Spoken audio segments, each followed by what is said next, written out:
All right, well, we might get started because it's 10:30.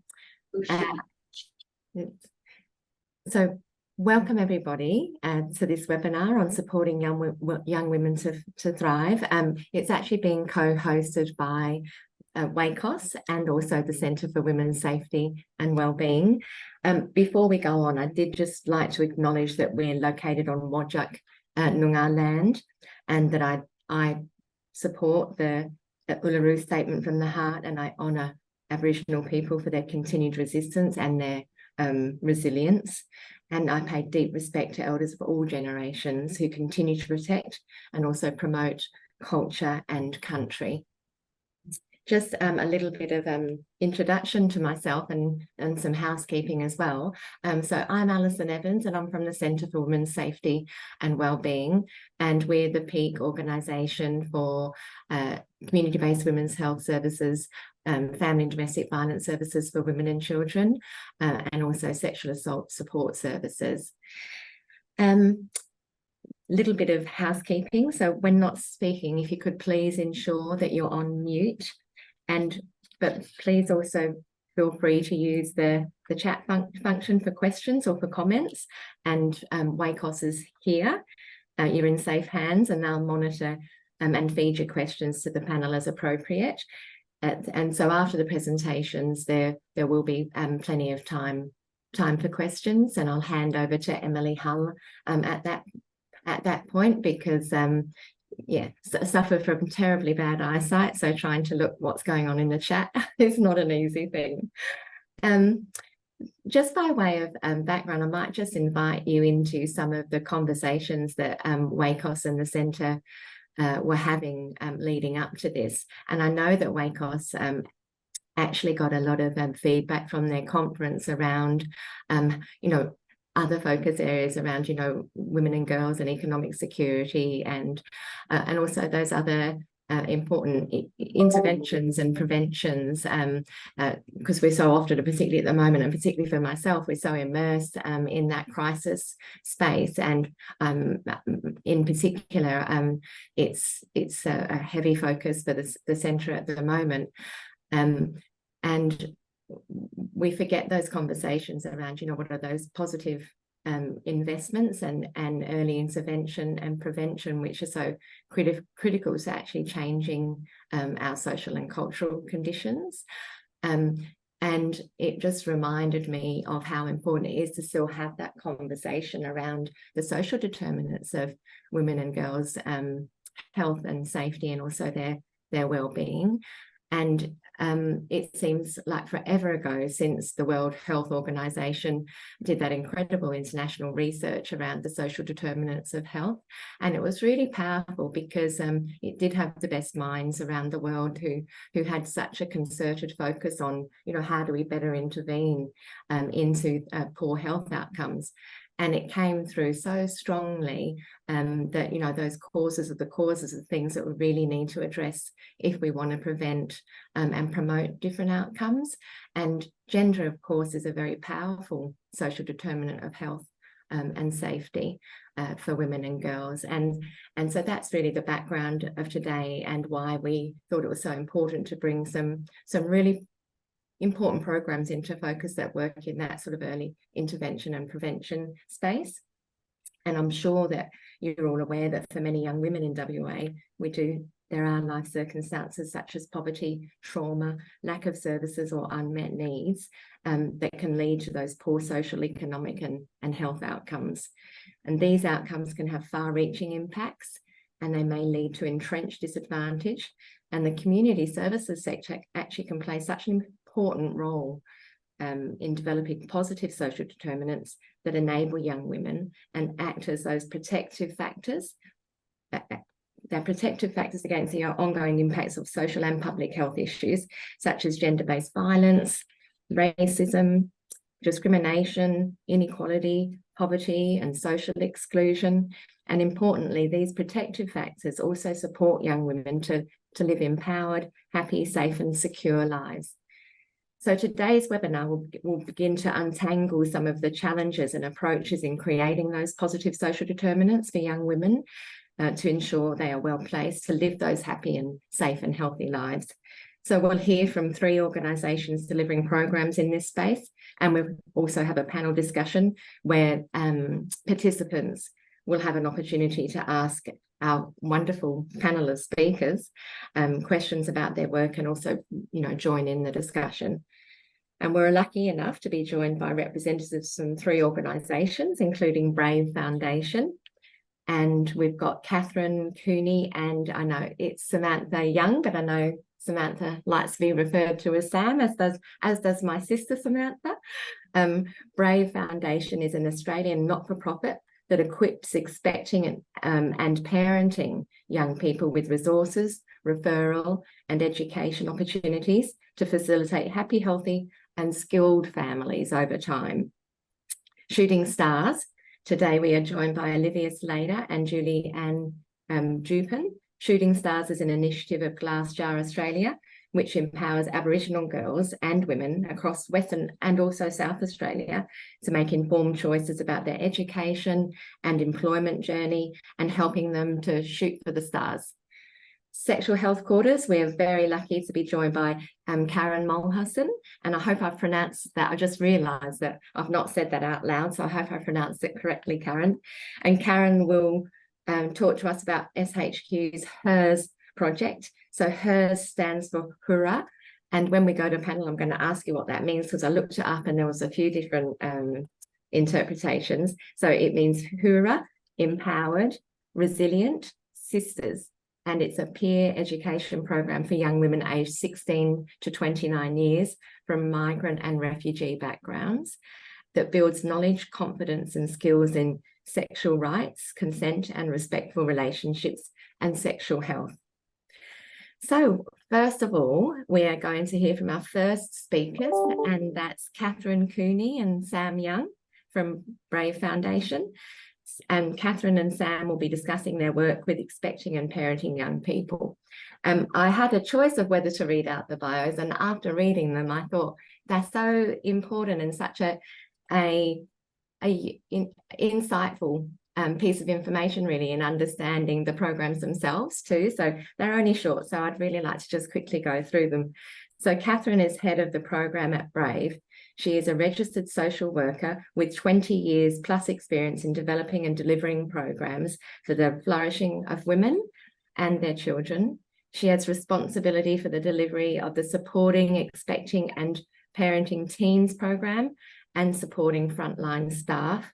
Catherine started her own parenting journey at 20, and I beat you at that because I started mine at 15, I hate to confess, and is aware of the barriers that young parents can face to reach their full potential. Sam is a mentor at Brave, and Sam's career started in children's services. However, after facing discrimination as a young mother, and I can relate to that, Sam found a new longing for wanting to empower young women and their children. And also she felt more determined than ever to pave a way of empowerment by first empowering herself. This led to Sam studying a Bachelor of Social Sciences, majoring in Children and Family Studies, and experience working in community outreach. Sam's aspiration is to empower families to live in a harmonious community where they can reach their full potential. So thank you, both of you. And we're very much looking forward to hearing about the program and also your insights. So over to you.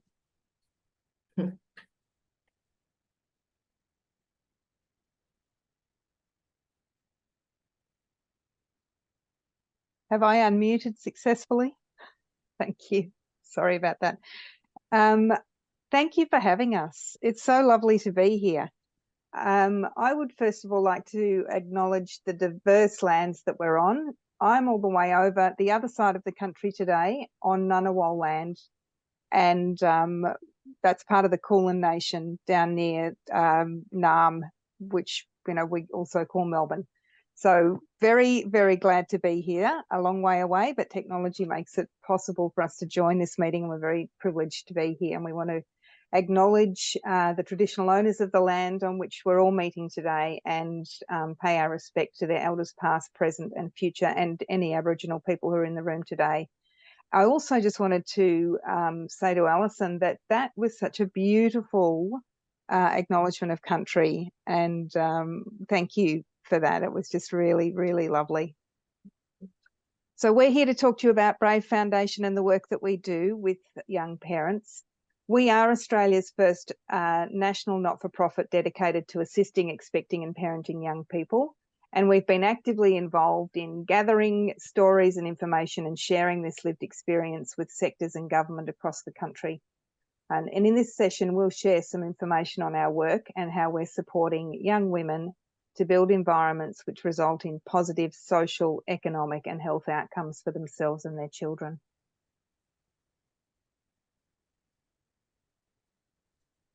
So we are founded, designed and led by women with diverse lived experience. I started my parenting journey at 20. I'm certainly not the youngest. And Alison, congratulations on your life and your children and your family. What a remarkable journey you must have had yourself.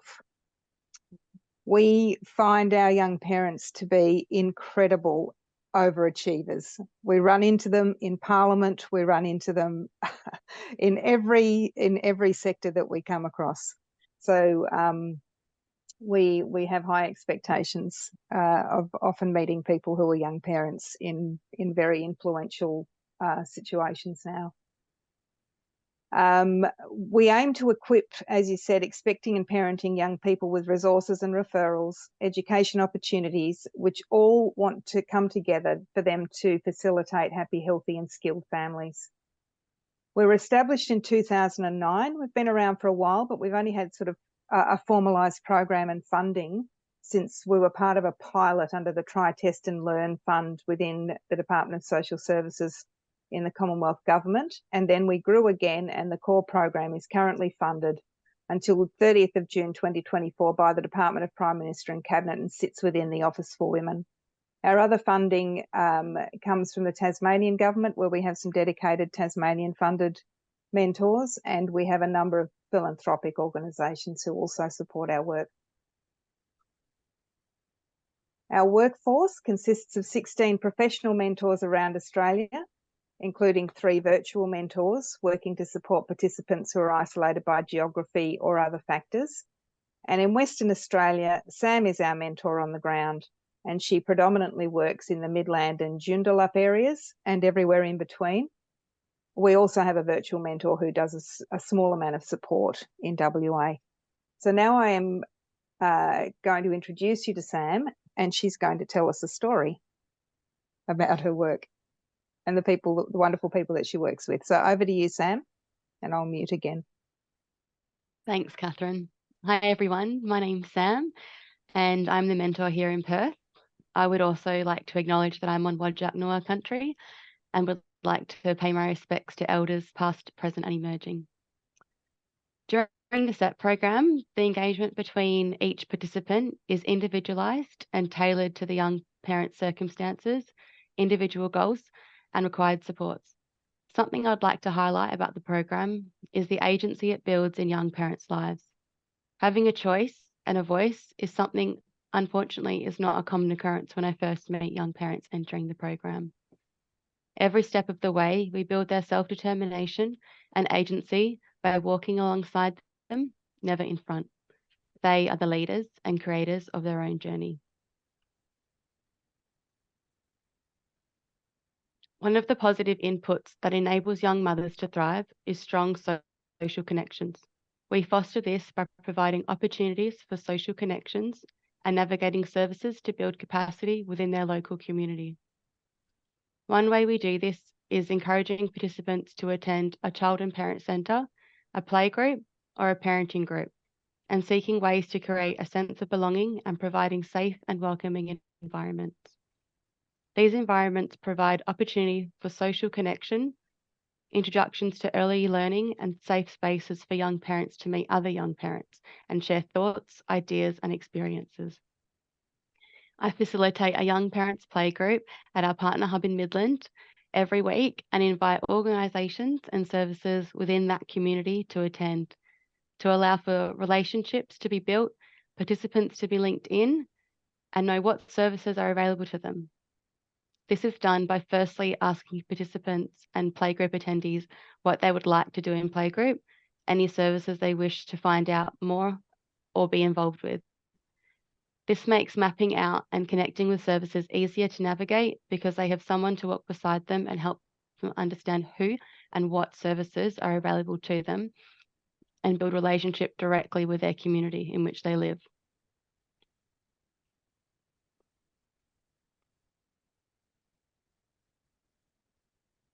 I would like to introduce you to Linda. Linda was a participant of mine who's recently graduated from the SET program, and I do have her permission to tell her story. Linda's pathway plan was formed from goals she set for herself. She wanted to achieve while she was in the program. Her goals that she had set herself were around education, housing support, obtaining her driver's license, and disability support for her children. Linda was referred to me by a local organisation community that was in the community who connected with me at a child and parent centre. Linda has 3 children, aged 2, 5, and 6 years old. She became a mum when she was 15. When Linda had her first child, she dropped out of school to become a full-time mum and take care of her son. When I first met Linda, she was very shy and overwhelmed with multiple challenges she was facing. Some of the challenges she was facing was the process of getting a diagnosis for her son, who had many developmental concerns. This process had already actually started, however stopped due to the complex navigation of NDIS services and being totally overwhelmed with the information. We made a plan to break this down into small steps and going through each step of the process together. This started out with first me leading the phone calls, emails, conversations, and questions, and booking appointments with Linda by my side. To then Linda building enough confidence to have a go herself with the support of me being by her side. She independently navigated the process. Linda now has access to NDIA support plan for her son and knows how to manage the funds and book in the required support services she needs. She is now starting the process for her diagnosis for her 2 younger sons, and now she knows how she can support her sons and where to get the information and support that she needs. Linda has also been linked into a local community parenting organisation and has participated in many parenting programs, including Baby Fast and Kids Fast. She's also co-facilitated Baby Fast as a parent partner for other young families participating in the program. Linda was invited to be trained to be a facilitator for Being a Young Parent program, which focuses on learning practical communication skills for every day and bringing up confident and happy children. Linda is a valued member of the group and always has knowledge and insight to share with families and the community from her own experiences. Linda is an exceptional young parent in so many ways. Seeing her grow and accomplish all her goals and achievements has been a true honour. Over our time together during the SET program, we built a relationship on respect and trust, which was just crucial to engagement and achieving her goals. She was able to be honest with me and felt comfortable to tell me how she was feeling and what pace she needed to go. She was always able to ask for support and help when she needed it, but also step up and take the lead when she was feeling comfortable and empowered. She was faced with challenge after challenge throughout her journey that were never in the plan, including receiving an eviction notice for her house and experiencing family domestic violence. I have seen her grow tired after having to overcome yet another hurdle life has thrown at her. However, Linda would always push through. She has never let any challenge or barrier stop her from showing up, being committed to her goals and the life she is so determined to have with her 3 boys. Linda achieved her goals by being referred to services and organisations in her local community through connection, having the support of a mentor to walk beside her and support her as she built her capacity, and being able to go to one person for multiple aspects of her life rather than silo plans and services. I admire Linda's determination, her ability to push through and never give up, Her parenting skills and the way she interacts with her children is something that always leaves me in awe. I'm so incredibly grateful I got to be a part of her journey. So that brings our short presentation to an end, but we look forward to answering any questions you have during the panel discussion. And if we didn't cover something and you wanted to learn more about, you can always contact us directly as well, and we'll leave our contact details in the slide here and also in the chat box for later. Thank you. Thank you so much. That was we often talk about strength-based, and just listening to you talk about Linda is, we so often forget to talk about the amazing skills and qualities and characteristics that people gain through what, I mean, it's really difficult, and we would never wish that upon anyone, those difficulties, but so often we focus on that deficit rather than the strengths and all the positives around that. So thank you. And I was thinking to myself, I really love that, walking alongside rather than in front of, and I was trying to think about what that meant, but just through Linda's story it was very, very clear what that meant and what that mentoring approach means. So thank you so very much. We do have our next presentation is from the Shooting Stars. So we've got Olivia Slater and Julianne Dupin will talk to us about the Shooting Stars program and some of their research to date as well. Olivia Slater is, and I hope I'm saying this correctly, Badimir Yamaji and Wajak Baladong Nunga. You can say it correctly when you come on. Living and working on homelands of Bulu, which is Perth. Olivia is the Shooting Stars postdoctoral research associate and is in their final year of PhD education at the University of Cambridge. Congratulations, it's hard slog. Julie Dupin resides on Keja and Jaru country in the East Kimberley town of Halls Creek. I was there recently in Halls Creek.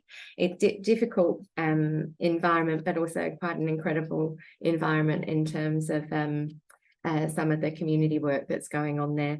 Julie is originally from Sydney and was born and raised in the Hills district of Darug country. Julie has been working in the Kimberley region in some capacity for 11 years and has worked with the Shooting Stars program for almost 4 years.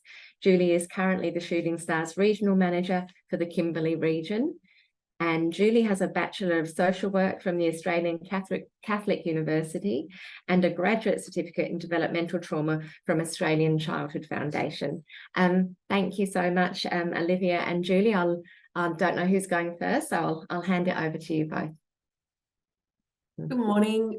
Thanks for the introduction. So it's Badimir Yamaji, just in terms of pronunciation, but I appreciate that. I'm just going to share my screen and start our slide.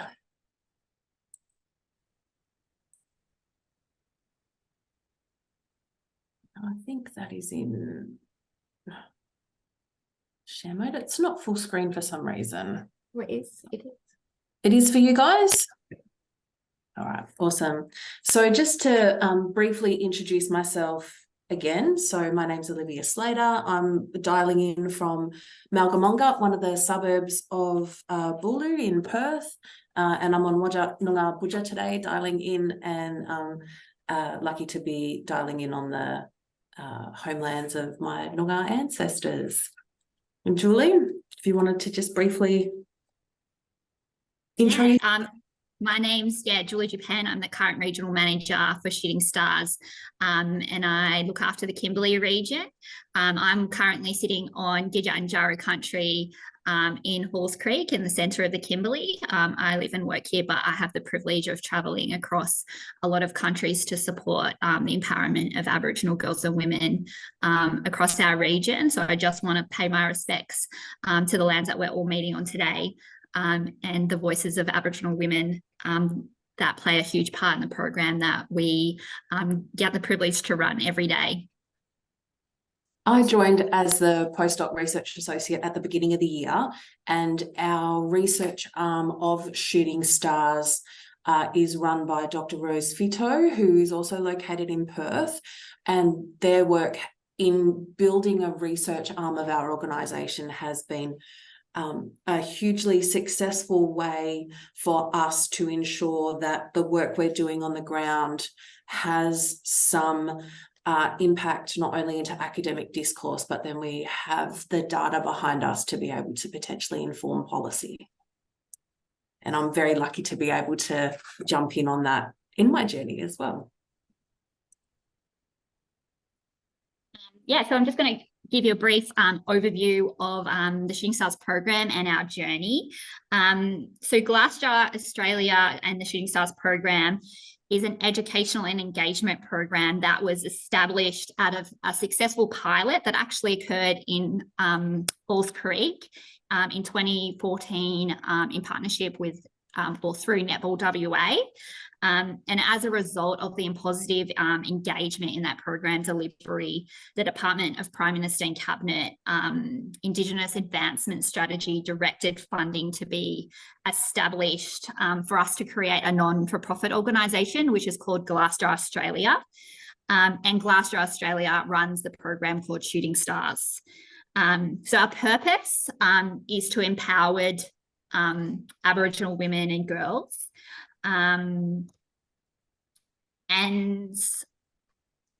Sorry, just lost my spot. And what we're really trying to do on the ground is empower our participants, our students, but also empower our community.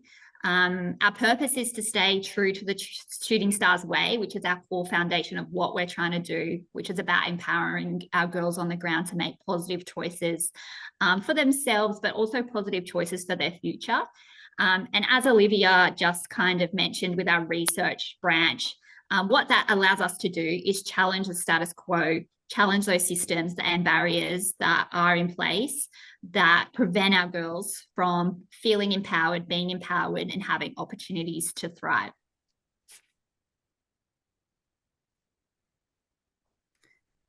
I think this one's me. So this is what our team kind of looks like at the moment. So we're currently based in 22 sites across Western Australia and South Australia. And we are located in host schools. So we have a partnership with the local school. And in that school, we will have a designated space, a designated safe room for the girls to be able to access. And in that room, we run our programs. Our programs are led by program coordinators, and some of our bigger sites have an assistant or multiple assistants to support that. And we also have an incredible team that works in the background to help us gather research, to gather our data, to continue the program that feeds in to what we're doing on the ground, and what we're doing on the ground feeds into that research space as well. And we also have some support programs that also feed in to post-school pathways, doing workshops with our girls to find their passions and their sparks to feed into pathways. And also to run different projects that Olivia will expand on a little bit later that also feed into our research branch.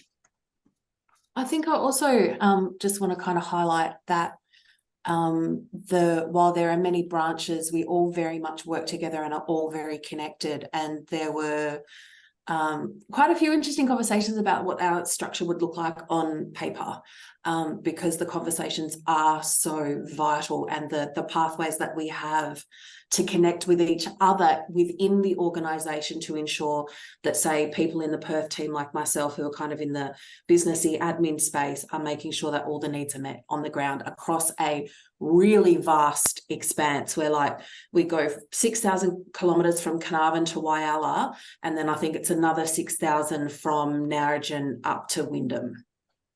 And now we have a little video for you all to have a little look at. Welcome to Shooting Stars. Showing culture, confidence, identity. From my sister, this is where I draw my energy. I'm on a journey to become a better me, because I'm a shooting star like no other. Empowering Aboriginal girls to make informed choices about their education and employment journey. Shooting Stars helps close the gap for young Aboriginal leaders by, I think, providing local mentors in their communities to walk alongside them in their education journey. It's very important that our participants feel supported in attending school and achieving goals and having success in their young lives. Since beginning in 2015, Shooting Stars have expanded to a number of locations across Western and South Australia, with a place-based model that ensures each site is community-led. The organization supports over 1,200 girls and employs over 60 staff members, 85% of them being Aboriginal women. It also gives us something to look up to and to strive for, and it makes us feel heard. So I think it's really important that we see these women in these positions, and it kind of gives hope that we can also one day maybe achieve what they're doing and be a voice for our community and lead for the younger girls coming through our mob. It may be further education, it might be other employment opportunities, that might come up for them, just to think that, the world is their oyster.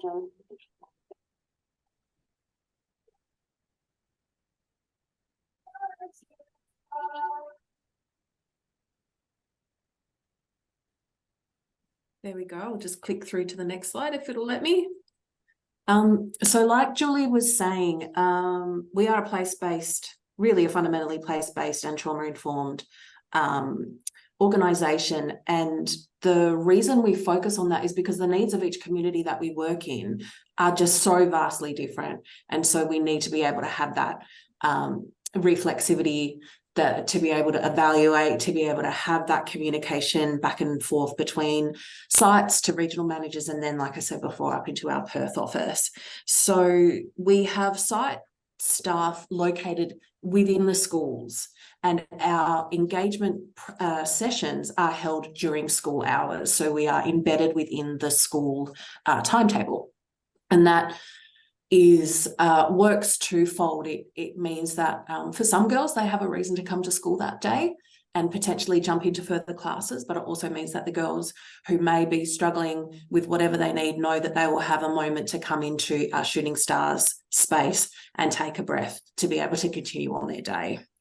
So our regional managers often have close relationships with our site staff and in turn our participants, and are an invaluable multi-directional conduit for regions to feed back to the different areas that need that feedback too.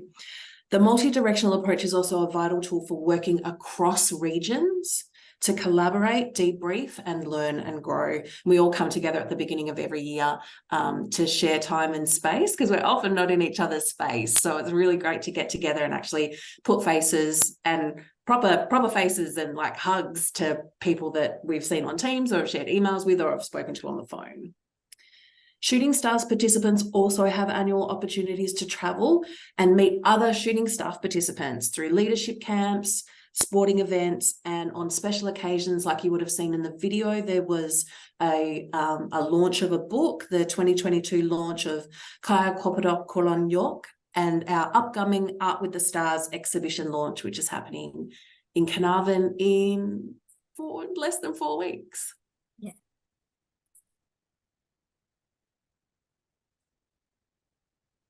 So in terms of the Shooting Stars way, which we talk about, it's again comes back to that trauma-informed practice. And so this trauma-informed practice, I should say, has been developed collaboratively with the Centre for Excellence in Therapeutic Care, and which we deliver with reflective and debrief support from the Australian Childhood Foundation. So we're utilising resources that are out there to bolster the things that we can provide as an organisation. So just briefly, safety, stability, and predictability have been highlighted in yarns with Shooting Stars staff and participants as fundamental, I guess, not even practices, but just kind of things, that elements that these young people and site staff are really calling on, that again, that support our work in schools, and that it ensures that site staff can do their job well, because they're navigating a space between the schools and the community. They're not teachers, but they're very much embedded within that school space. So that safety, stability, and predictability works really well for our participants, but it also really empowers our staff. So engaging in education, empowering through education. So as I said, we're strategically located within schools to encourage positive engagement with and positive attitudes towards school and education. I'm a high school dropout myself, and the school that I was going to, I understood from a really young age that it was not safe, and that the conversations that I was having at home and the experiences that I was having in my life were not reflected or understood really by the school system that I was spending my days in. And so coming at this program with this idea of kind of a positive attitude and engagement with education really is about the understanding that the longer participants are engaged in education and in schooling, the more tools they'll have in their toolbox to be able to navigate further education and employment opportunities. So these two elements are building trust and safety alongside educational engagement and empowerment are two of our key focal points that really support our Shooting Stars participants and also staff to thrive.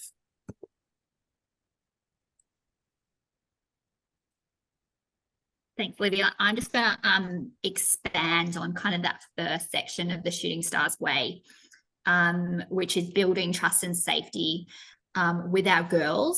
So as Olivia already has touched base on, this is really our foundational approach, and it's really important that building trust and safety, we come back to that as our grounding foundation when we need to for our girls. So it doesn't mean that this conversation doesn't go on or we don't come back to it, but it means that having this as a core foundation means that our girls are continuing to be empowered in this space when they're going through challenges or they have barriers that they need to overcome.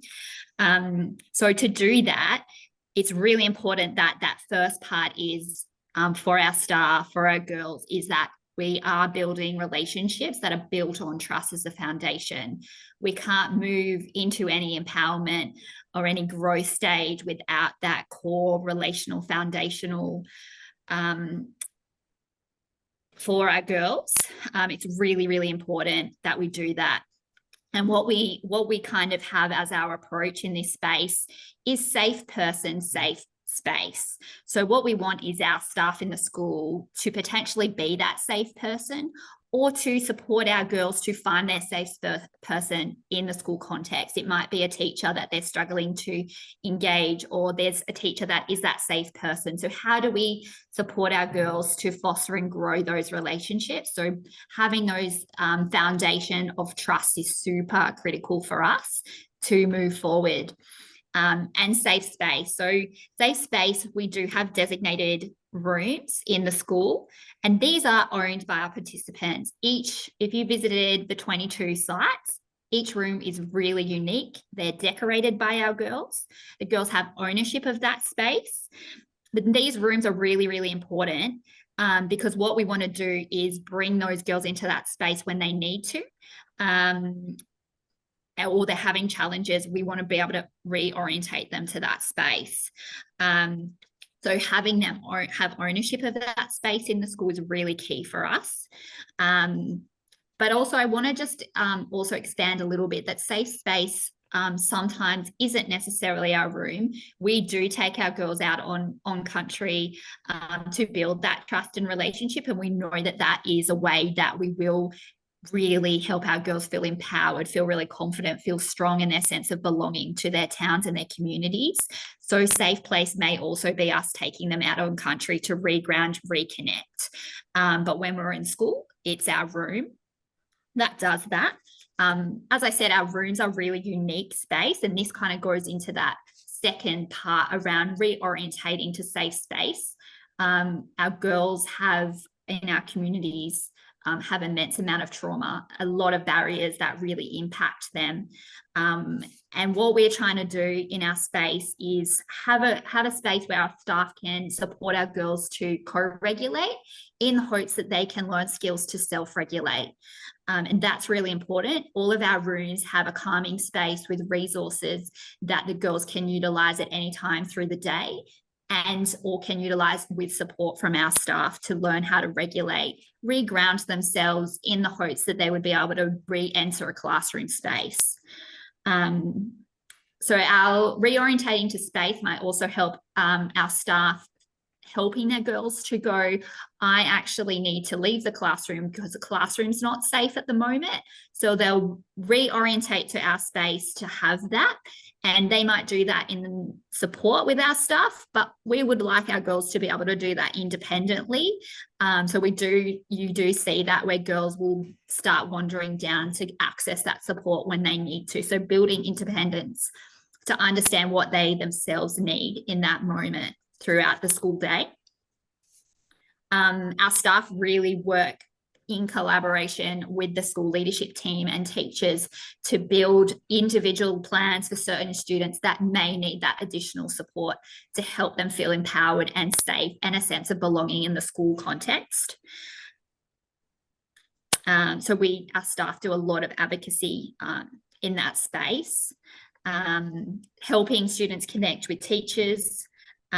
We may advocate on a student's behalf, but we also may teach our students to self-advocate for themselves in that space, empower them to have that voice in how they want their education to be, how they want the school to make school culturally a safe place for them. And then the last kind of point there is routines. And this is another real key foundational area of our program that is really key trauma-informed principle. It's about routines. You know, some of our girls lives outside a community can be really chaotic, and they're going through a lot of challenges or ongoing crises. And what we want to do is come back to that foundation when our girls are going through that, is starting with how do we get them back into a routine to come back to school when those things happen, or those things such as sorry business occur and they're going to go out of routine because they have to be a part of that community and part of those cultural protocols when things like that come up. So our team will work really closely with the community and the school to help a young person, help our girls come back to school with routines. And that's really important because it's recreating a consistent and predictable environment for our girls. And what our staff will do is we do bus runs, so we'll do regular transportation to school, regular pickups, and we might bring those girls straight into our room. Our rooms also have a beauty space, so our girls love coming in, brushing their hair, moisturizing, getting really prepared for the school day, feeling like they're presentable to go into class. Our staff also might support with basic needs such as breakfast or lunch, so help our girls be really ready and fuel their body ready to go into a learning environment. And also we might support with transitioning to classes, in-class support, helping our girls feel safe in different contexts that may be really challenging for them. So just to focus on engaging and empowering, as really, yeah, this idea that having to foster positive attitudes towards education is something that we're still struggling with. And when I look back on my own experience, I do know that once I hit high school, I was very much fending for myself in terms of being able to be my own advocate, in terms of immediately being dropped into kind of very, I guess, a very adult kind of independence. And really that's about intergenerational attitudes towards education and the connection that so many of my community and extended Aboriginal and Torres Strait Islander communities understand kind of education as this, just an extension of government. And that feeling or unease is still prevalent. And the idea that once you're in high school, that there's not a lot of relevance as to what you're learning day to day, as to what your experience is day to day, is something we're still navigating as a community. So that has ended up being this unusual highlight or kind of focal point for the organisation, to say that no, it's actually really good to be here, and some really good things can happen by continuing on this, by staying connected, by not only building out your knowledge base, but growing in that space alongside your peers and experiencing those kinds of things in a peer group as well. And that attendance to build connections. Again, my own experience, I stopped going to school properly at about year 5 and then dropped out at 15, which is kind of year 9 at that point. Year 9, I maybe was there for a week or two in year 10. And I understand that broken attendance right from the get-go, right from kind of not even the end of primary school, just means that connection is just broken. And I was unable, then transitioning from primary school to high school and having to build those connections again was something that I found particularly difficult. So again, it really, and that was, while I'm an old bird, it wasn't that long ago that I was, was struggling with those connections. Role modeling by Shooting Stars staff is really vital. One of the young women that is in the video that we saw, I'm pretty sure that video was when she was a year 12 student, and now she works for Shooting Stars. We have that kind of flow-on effect within our organisation. So we can see that role modelling really impact the high school students to then say, hey, working in this space is also a way in which you can thrive.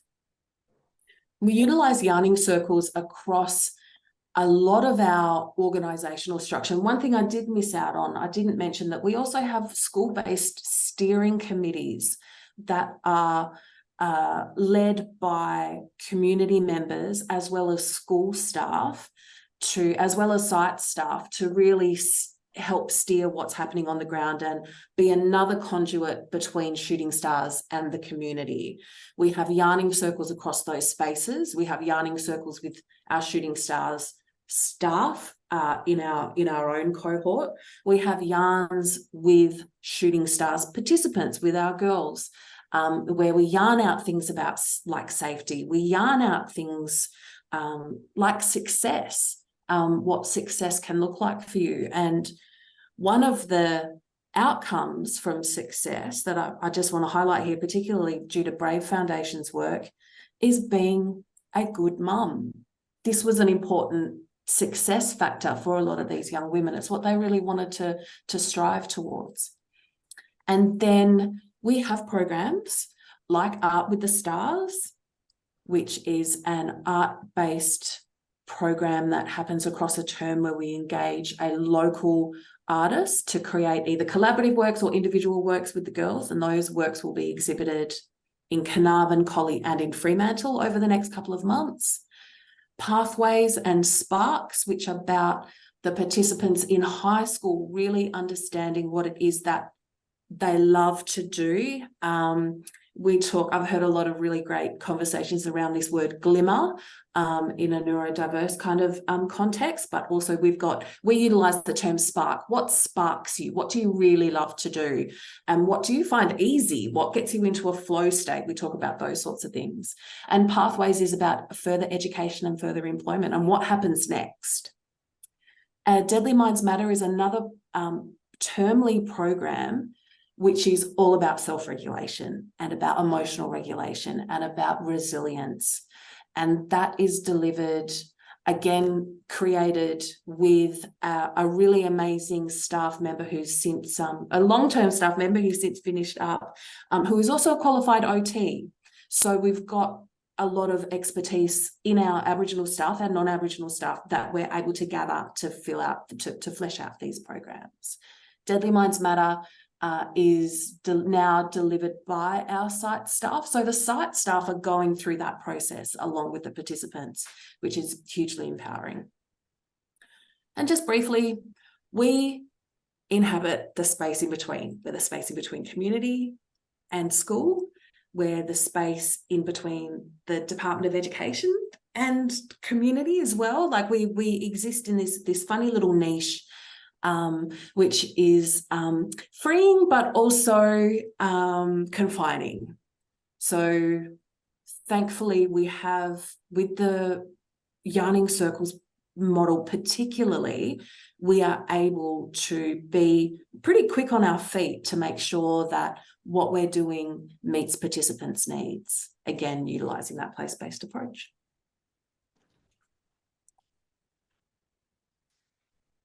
And yeah, the last phase of that Shooting Stars way is what we're really trying to do, what our core purpose is to empower Aboriginal girls. So how do we move them to this space of thriving? And as I said, this is a continuum from building trust to engaging and empowering to thriving. And our girls are going to go in and out of those spaces.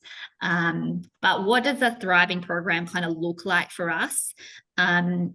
First and foremost, our staff on the ground, predominantly local Aboriginal women, that are running our program. Our program is not just about empowering, like Liv said, our participants, our students. It's also about empowering our staff, our local Aboriginal staff.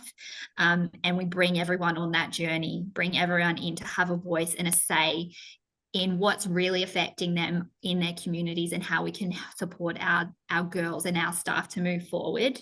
And as Liv already said, the role modeling part, and the leadership part that our young women have in their communities is super important, because it empowers the next generation to go, how do I be you? How do I get the same opportunities as you? And it opens us up to have really intentional conversations with our girls in our community. And our Aboriginal women are really led by our values. And I just really want to highlight that we are a value-led organisation, and our staff absolutely come to work every day with heart. And I think our motto is really important. We strive together and we rise together. And we really genuinely believe those core values and living those out every day, because the work that our women are doing on the ground every day is challenging and hard. But what we do is actually celebrate our success together. Yeah. And it's really quite amazing what we're doing in that space. Going, hey, I'm sitting alongside you, going through this challenge like we do with our girls, but we're also doing that with our staff. And that is super empowering. Of working alongside women and incredible leaders is an absolute privilege. So I just want to acknowledge our local staff that are doing a remarkable job in challenging barriers for our girls. So as Liv already said, when our program's thriving, we've got community involved, community connecting with our girls, and we do that as well with valuing that voice of our girls, our participants, through yarning, and valuing the voice of our community through yarning circles. And those yarning circles are actually audio recorded and transcribed, and go to Liv and Rose, our research team, for ongoing analysis, improving what's happening on the ground, but also to challenge those systems and barriers that really are impacting our girls. And anonymised, de-identified, anonymised. Yeah, absolutely. When our program's thriving, I could probably share hundreds of stories of this, is when our girls are on country, when they're connecting to their culture, it's a different space.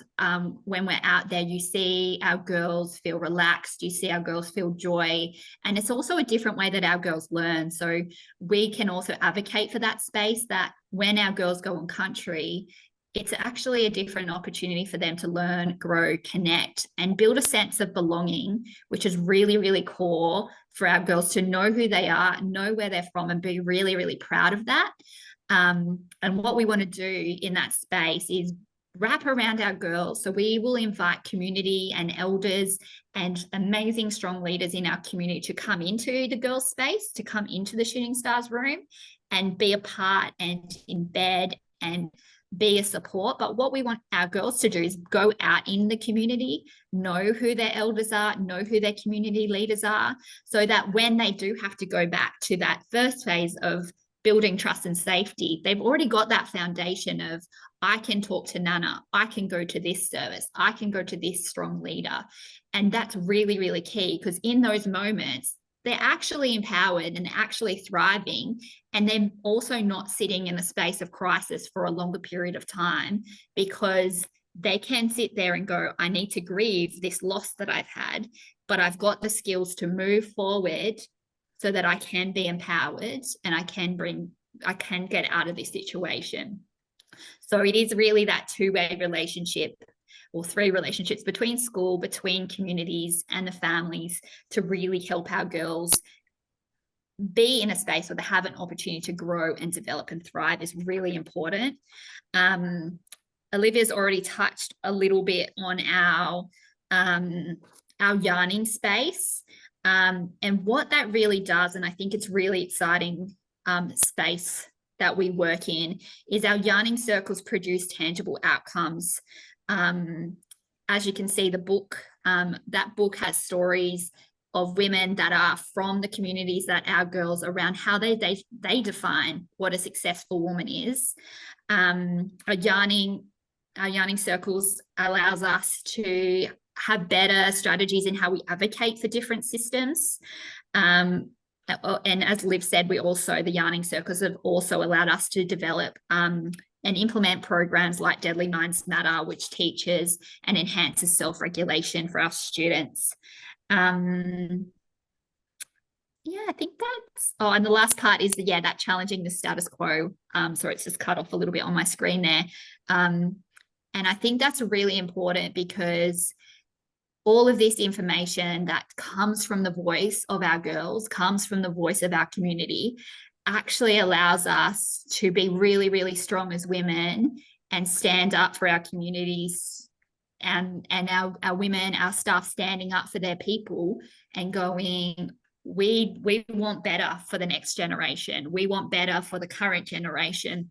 And so it really allows us to challenge those systems and have really honest conversations about how we can change things to make school and community a safer place for our girls so that they can continue to thrive. That's it. Thank you. Thanks everyone for listening. Gee, thank you so much. That was such a powerful presentation. It was really quite riveting and incredible. It's funny because empowerment is you hear it so often, empowering yourself or empowering people, or and sometimes you start to lose a sense of what it actually means, and then you'll stop using it because you think, I don't really know what empowerment means. It starts to feel a little bit empty and hollow.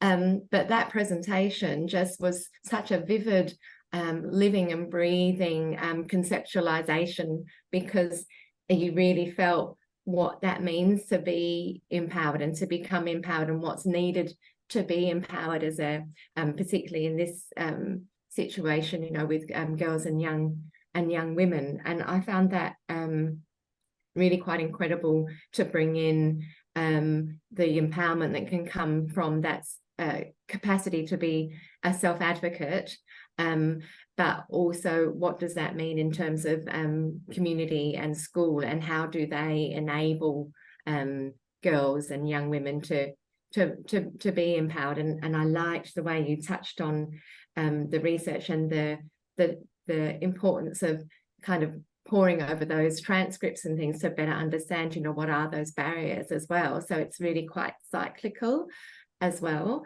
It really was, I felt very impactful, the whole notion of safety, stability and predictability. And isn't that what we all really depend on, really, to thrive? And that's so fundamental. And it's just such a powerful reminder of how safety is something that we all have to be actively building, whether it's safe schools or safe communities or safe homes, and again, that's such an investment, and it requires such commitment and leadership, and relies on those who become the advocates and the self-advocates. But what I could hear so strongly from the both of you as well is that that's a hefty load as well, and how important it is to have that kind of shared leadership too. My battery is about to expire. I obviously didn't plug myself in, so I'll quickly go on to our next session. So it's hers. We have to excuse me, I'm going to quickly plug it in because otherwise it's going to Thanks, Alison.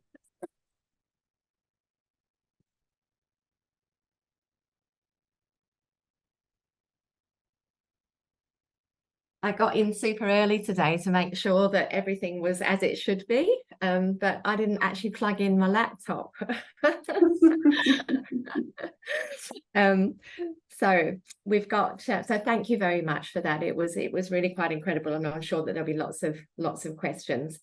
So session 3 is our final speaker, and it's about the HERS program, and we'll hear from Karen Molherson. Karen, am I pronouncing that correctly? That's beautiful. Oh, great. Thank you. Thank you. I'm from Sexual Health Quarters, which is located here, and I don't know if you actually are at SHQ today on Wajak Budja. And Karen is going to tell us a bit more about the HERS project. So Karen is a sexuality educator with over 15 years experience specialising in sexual and reproductive health rights and education for marginalised communities and in resource poor settings.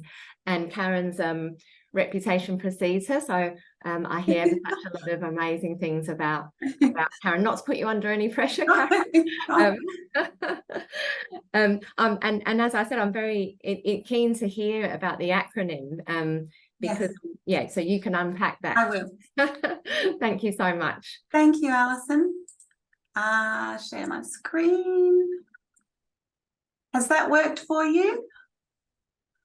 Yes, great. Thank you very much. Yes, here today to talk about the HERS project. Right. I'm from Sexual Health Quarters, and we provide sexual and reproductive health services and education support and advocacy in Western Australia. But first, I really want to acknowledge traditional custodians of country throughout Australia and their continued connection to land, country, waters, culture and community. And I wish to acknowledge the Wajak people of the Noongar Nation, on whose land we have the privilege of coming together and sharing with each other and learning, and pay my respects to elders past and present. And I also wish to acknowledge the cultural authority of Aboriginal people with us today. I am Karen, I'm an educator, and I also coordinate our team. We have 8 wonderful young educators. I'm the nana on the team, and we are in Northbridge on the corner of Rowan Lake Street. Really briefly, we offer Sexual Health Quarters. A lot of people might remember us as the family planning organisation. There's a family planning in every state of Australia.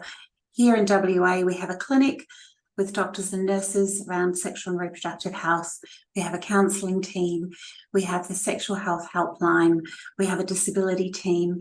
Magenta is our team supporting sex workers, and our education team, which the HERS project is one of our projects. So we deliver respectful relationships, consent and sexual health in schools. But we do a lot of our work with young people that are not in school for a wide variety of reasons.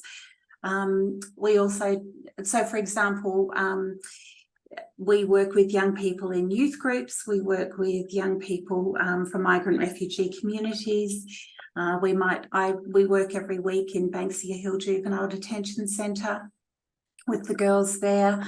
So we go out and about and work broadly in community. We also deliver professional development training in sexual health and relationship education for people working with young people, and some of that those courses are the nuts and bolts of sexual health, our Woolwich leader training, our STARS program, which is Start Talking About Relationships and Sexual Health, specifically for people working with Aboriginal community, and our LGBTIQA+ diversity training and inclusion.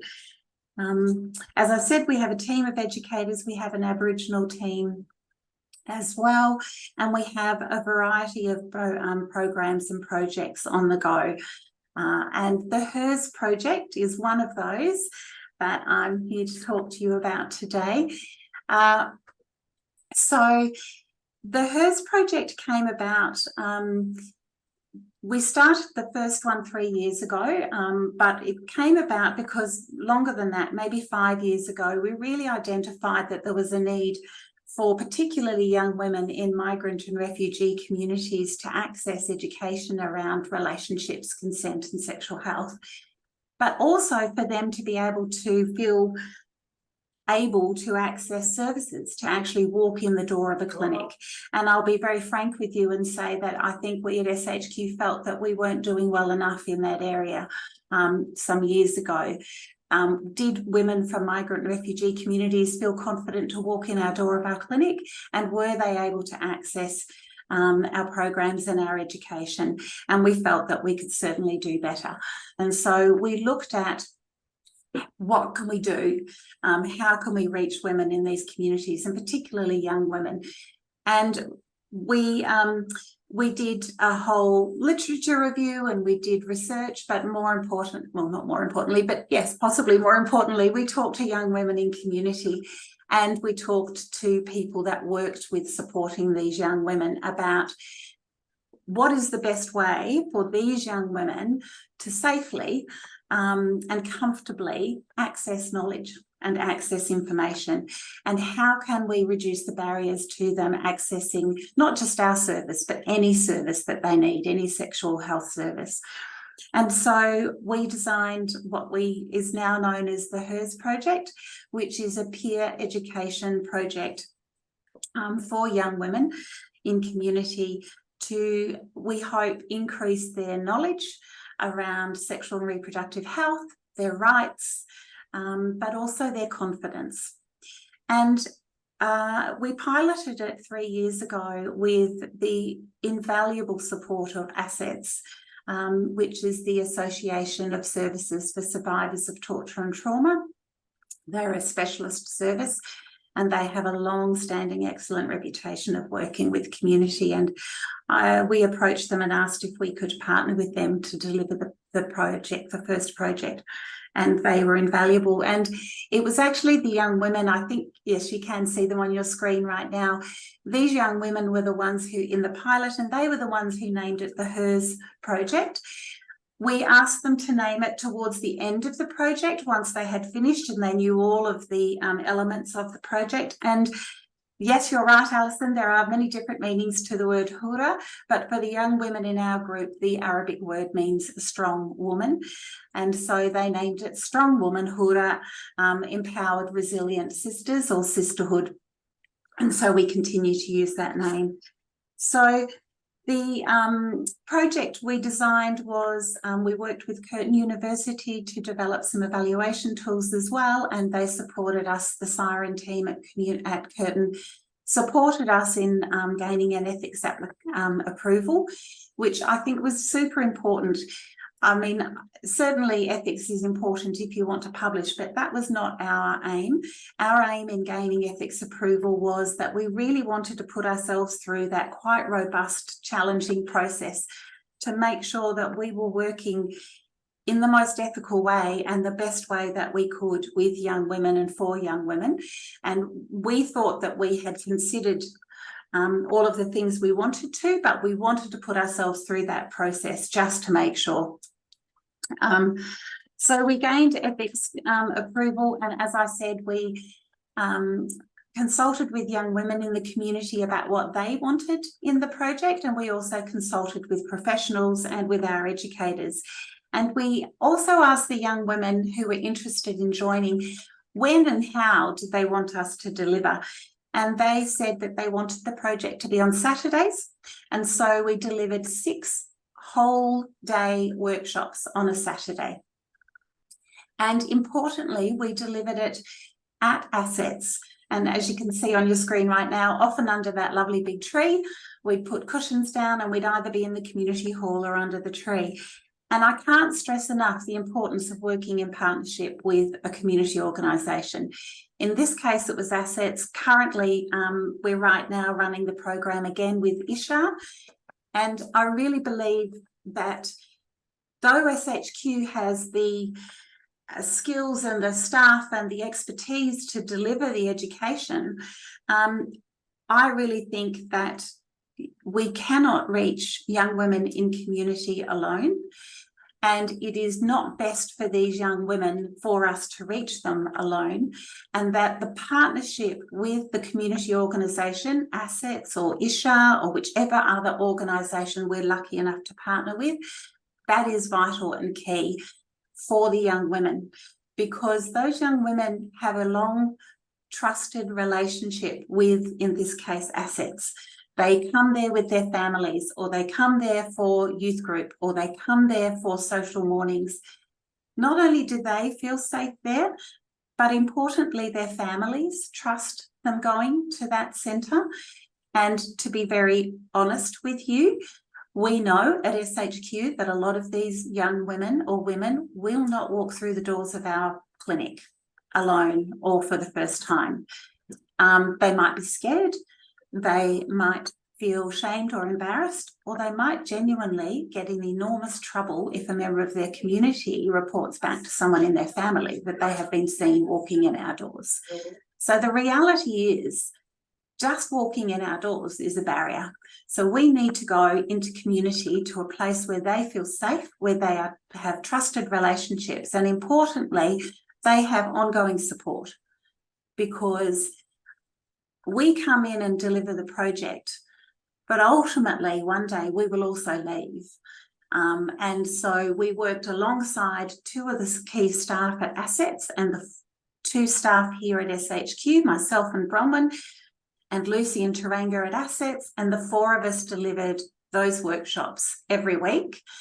Because one day when Lucy and when Bronwyn and I no longer were coming to deliver the sessions, they still have their workers at Assets. So the partnership with the community organisation is absolutely vital for the young women and ultimately for the success of the program. So by looking at the international best practice around what a peer education program in sexual and reproductive health would look like, but importantly, listening to what the young women wanted, we designed a program that the key topics were human rights, and knowing what women's rights in Australia are was absolutely fundamental and fed through everything. We talked about LGBTIQA plus diversity. What do even all those letters mean? We talked about bodies, about female bodies and male bodies, and what's on the inside and what's on the outside and how does everything work. We spend a lot of time talking about periods and period products and how to manage periods, respectful relationships, consent, huge amount of conversation around consent, pleasure, STIs, of course, sexually transmissible infections, contraception, safe sex, where to go for help, what services are available in the community. And each time we run this project, we ask the young women what they want us to talk about. And in this very first project, the young women said that they also wanted to talk about self-care, which they meant was all of the things that women do behind closed doors. So waxing, for example, they really wanted to talk about that. They also really wanted to talk about arranged marriage and forced marriage. And we definitely are not experts or experienced enough to be able to speak to the young women around forced marriage. So we invited in Katie Welsh from Circle Green Humanitarian Law Centre, and she came and did a workshop with the young women around forced marriage, women's rights in Australia, and where to go for help. And that was a really, really profound session, which generated a lot of conversation and has had some outcomes that I will share with you a little bit later. But now that's become embedded in the program, and each time that we deliver the project, Circle Green come and deliver that session for us. So we evaluated the project, and the way that we did that was many different ways. We did a pre-survey and a post-survey, but we asked the young women's reflections all the way through. Oh, and I should say that the way that we delivered the project was not stand and deliver sort of boring PowerPoint. It was a lot of information. It was a lot of sitting around talking. It was a lot of activities, some art. Every Saturday we started the workshop with a yoga dance session, which was a lot around the young women getting to know each other and bonding as a group. But it was really, really powerful in watching the young women's confidence grow in themselves.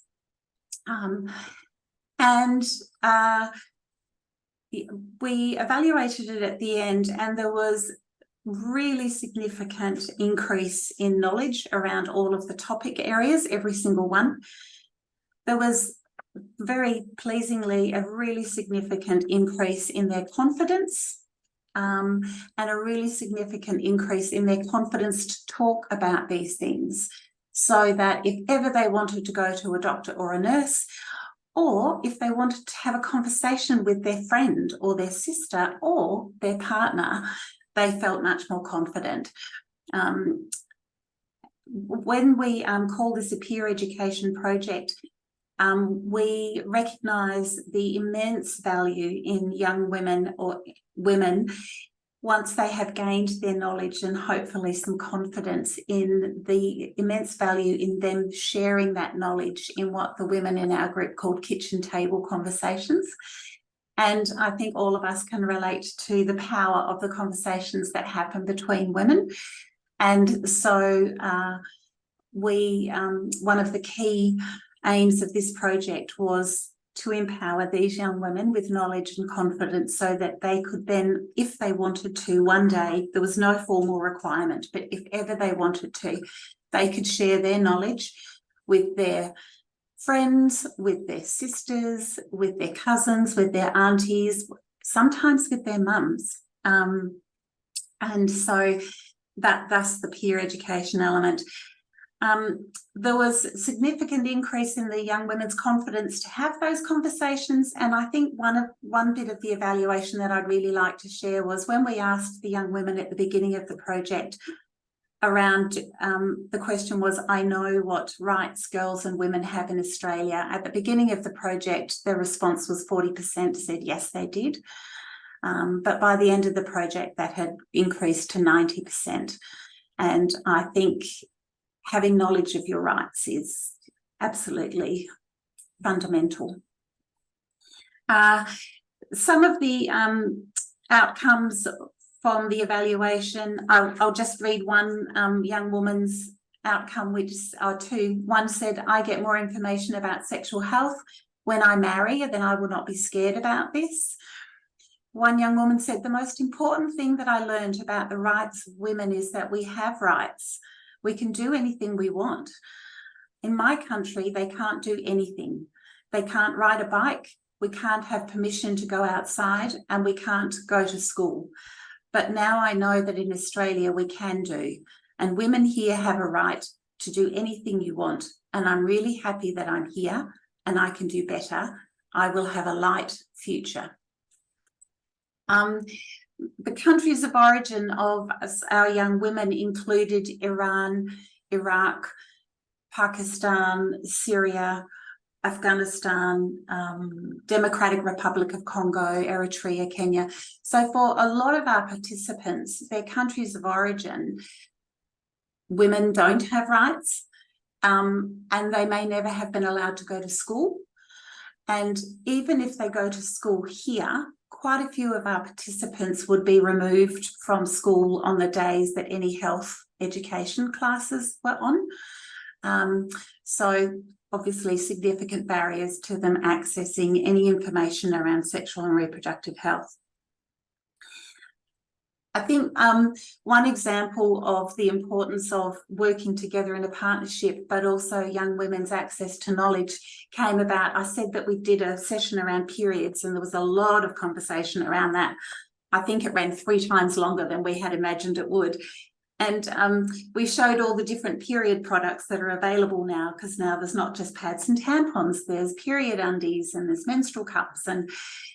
And there was one young woman in the room that was very, very, very quiet. And at the end of the session, we were sharing a meal together. We shared meals together every week, and everybody else was sitting outside, and she came to talk to me, and she was very, very close to tears. And she shared with me that she hated periods and she hated that women had periods. And when I asked her why, she said, because I will never go to school. I will never go to university, and all I want to do is go to university. And as we talked, it transpired that she's one of 4 girls, and her father forbids any of the women in the household, including her mother, from having access to pads or tampons. And he controls the money, and he controls the movement of the girls and their mother to and from the house, and they're not allowed to spend money on pads or tampons. And when their mother or the girls are having a period, are menstruating, they go to a room at the back of the house and they are to stay in there for the 5-7 days of their period. So every month, this young woman misses school for 5, 6, 7 or 8 days. And she was very behind in her schoolwork, and she desperately wanted to do well at school because she desperately wanted to get into university. And I've got to be honest, even though I'm a nana and I've been doing this for a long, long time, I'll be really honest with you, I was shocked that this was happening here in a suburb of Perth, here in Australia, that this young woman's getting a period and the father's control of the situation meant that she was falling so far behind in her schooling, and that she'd never told anybody, and no one at the school had ever spoken to her about it either. So we found a solution, and that was we couldn't give her pads or tampons, because if they were found in the house, that would place her and her mother at great risk from the father. So we bought her period undies. There's lots of different sorts now. There's Modibody, there's Bonds. You can buy them in the Coles and the supermarket, but we gave her a voucher and we bought her as many pairs of period of undies as she wants, because she can use them. And the father, if he sees them on the washing line, won't know what they are for. And she started going to school. And I have to say that just last month, we saw each other, and it's now 3 years later, and she's going to university next year. So it was a really shocking, I think, and surprising event. But what was really vital was that that young woman, certainly our education and certainly our sessions opened doors for her, but we would never have been able to reach her without assets. She would never have been able to come to one of our sessions at school. She would have been taken out by her father. She would never have been able to walk through the front door of SHQ, again, because of the control in the house and the community that she lives in. But because Assets is a trusted organisation that she has a long-standing relationship with, and that her family were happy for her to go to, we were able to reach her. So I think that's a really nice example of how this kind of work is not possible for us to deliver on our own and needs to be done in partnership. So the evaluations were overwhelming and wonderful, but there was some unexpected outcomes of the project that we weren't looking for, but that generated. And the girls said many times during the project, boys need to learn these things, young men need to know about respectful relationships and consent, and they need to know about all of this, and we totally agreed. So we ran a parallel program for young men, and we have since delivered 2 young men's programs as well. We have while we were working with the young women, the resources, the actual physical teaching resources, the pictures that we used to show bodies were very inadequate, and to be frank, very medicalised, and showed white bodies only. And in working with these groups, it became really apparent that the resources in our world, in the sexual and reproductive health world, were just not appropriate at all. So we've spent the last 3 years here at SHQ and we've designed some resources, some inclusive drawings, and there's a whole suite of drawings now of sexual and reproductive health anatomy, bodies on the inside and bodies on the outside, male and female, showing bodies of colour and showing natural bodies and non-medicalised and much friendlier, and they've been released. And we worked for 3 years in consultation with women in community around designing and developing those, and they're now available for sale on our website for a small price. And that was really very much driven by these young women in the project. These young women also, as I said, had a lot to say around forced marriage, and they had a lot to say about why don't women in our community know about forced marriage and what rights are in Australia and where we can go for help. And I'm delighted to say that right now, about 2 months ago, SHQ have started a 6-month project with the University of Western Australia. We've been lucky enough to get a small bit of funding from Walk Free, from the Minderoo Foundation. And we're doing a consultation piece with women in community around what resources they do want around forced marriage and their rights in community and where they can go for help. And we're holding those consultations now. And that came about specifically because of these young women. There are quite a few other outcomes, but I'm very mindful of the time and that I probably ought to wrap up.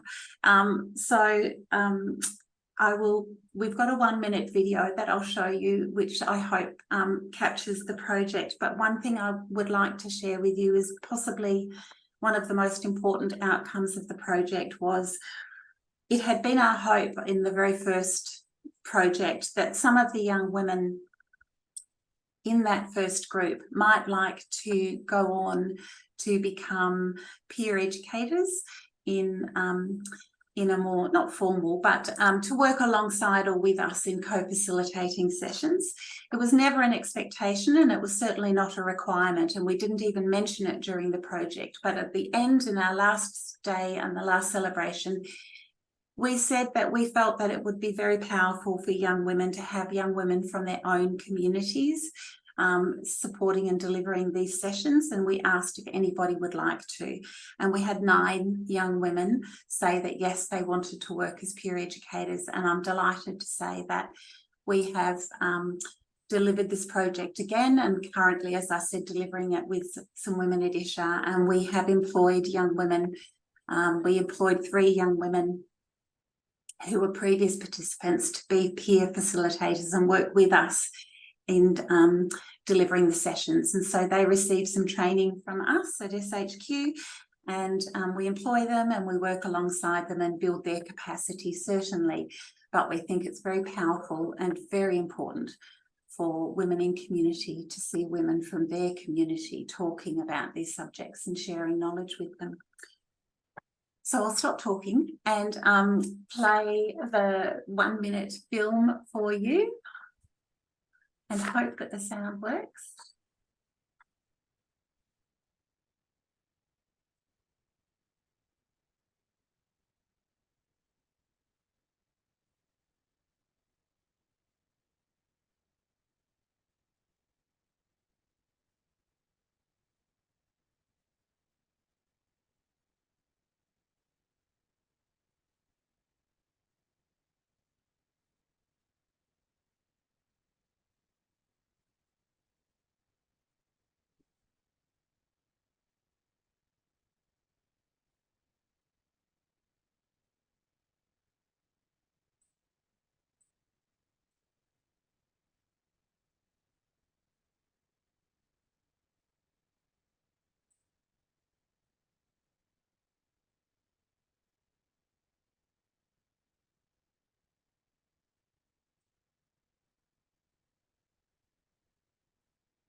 Thank you very much. Thank you so much. That was beautiful, so inspiring as well. So I'm noticing there's little chats on the corner, and I've got very very bad eyesight. And I've been told that we don't have time for questions, and I feel that that's kind of my fault, because I thought that we had extra time, and so I was trying to sort of fill it in between by having little chats of my own, so I feel really to blame. I thought it was so deeply respectful, Karen, right from the beginning, in terms of, you know, the ethics, getting the rigor around the ethics, but also the proactiveness around ensuring accessibility with all aspects, and wanting to be located and partner with a community service. I just thought it was so well thought through in every way, but came from just such a deep respectfulness for those that you're actually wanting to reach.